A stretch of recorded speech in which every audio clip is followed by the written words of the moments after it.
get you a drink there, Father? Oh, yes, just a wee nip there. Oh, there it is. Oh, thank you. Well, you know, oh, what was that? Was pretty good. I don't think so. You know, do you ever notice how we Irish talk so different? We answer the question first, and then we ask it. Well, we say things like, you won't have a drink, will you? Or, you're not going out, are you? We do. You've heard it all. Well, but there's a little bit of Irish in all of us, and that's why we live forever. Well, you know, when Irish eyes are smiling, they steal your heart away. Well, that reminds me of these two fellas in a pub in Belfast. And one says to the other, what's new?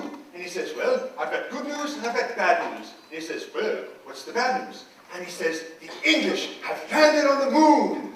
And he says, well, then what's the good news? And he said, all of them. They're all gone. That's a good one. That's a good one. Mary's explaining that one to her friend. Well, you know, my good friend Casey was in a pub, you know, and in walked these three men. And they sat down at a table. We had the CEO of Coors, the CEO of Budweiser, and the CEO of Guinness. And the CEO of Coors says, I'll have a Coors. And the CEO of Budweiser says, I'll have a Budweiser. And the CEO of Guinness says, well, I'll have a Coke. And they both looked at them. And he said, well, since neither of you fellas were having beer, I thought I'd play along.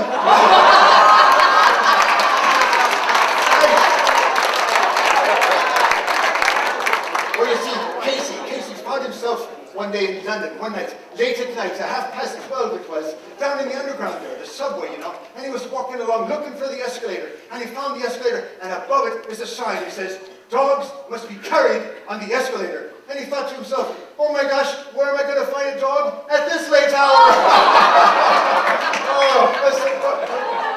I got one on Father's friend Casey. He's sitting down to supper one night, and he's waiting for his meal, and his wife comes up behind him and bang, hits him right on the back of the head with a frying pan. And he says, what was that for?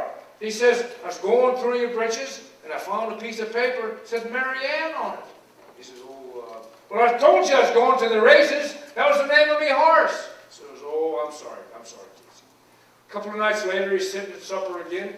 Bam, she hits him on the back of the head again with a frying pan. And he says, what was that for? She says, your horse just called. I just love children's stories too, don't you? Children and horses, they go together so well. Well, you see, this Catholic boy was talking to a little Jewish boy, and he says, our parish priest knows much, much more than your rabbi. And the Jewish kid says, well, of course he does. That's because you tell him everything. Okay, there's these three friends trying to sneak into the Olympics. There's an Englishman, a Scotsman, and an Irishman. The Englishman's named Bentley, the Scotsman's named McGregor, and the Irishman's named Murphy. Well, the Englishman, he's looking around and he sees a big old pole, picks it up, puts it under his arm, walks up to the ticket taker and says, Bentley, England, pole vault. And let him in. Well, the Scottish fella, he's looking around, sees a little manhole cover, goes over and gets that, puts it under his arm, walks up to the ticket taker and says, McGregor, Scotland, discus. And he got in.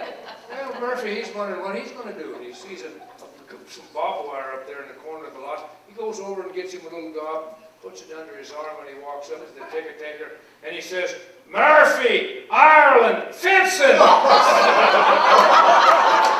Rory. When you're in Scotland, how do you tell a member of the MacDonald clan? Oh, you pick up their kilt and look for the quarter pounder. Well, you know, the first time I met Lafferty was in the bar. He was over there having a pint. Well, I walked up and I stood beside him and I said, he said to me, do you take a drink? And I said, I do. And he said, well, don't take that one. Okay, we got one more for Father's friend Casey. He's driving a cab in London. And he happens to pick up a nun. As he's driving along, he says, sister, you know, I've always wanted to be like to kiss a nun. She says, well, that's unusual. In order to think about that, you'd have to be a Catholic and you'd have to be single. He says, it turns out I am Catholic and I am single. So she says, oh, and she pulls around, gives him a big old kiss. And boy, it was a good one. So Casey, he's driving along, starts to chuckle. And she says, well, what are you chuckling about? He says, well, it turns out I'm not Catholic and I'm not single. He says, well, I've got a little confession for you too. I'm on my way to a masquerade and my name's Kevin. Hey, it's all right to laugh at that. That's not even funny at all. I'm shocked at y'all. Oh, yes. There's a tear in your eye, and I'm wondering why, for it never should be there at all. With such power in your smile, sure a storm to beguile, so there's never a teardrop should fall. With your sweet lilting laughter like some fairy song, and your eyes twinkle bright as can be, you should laugh all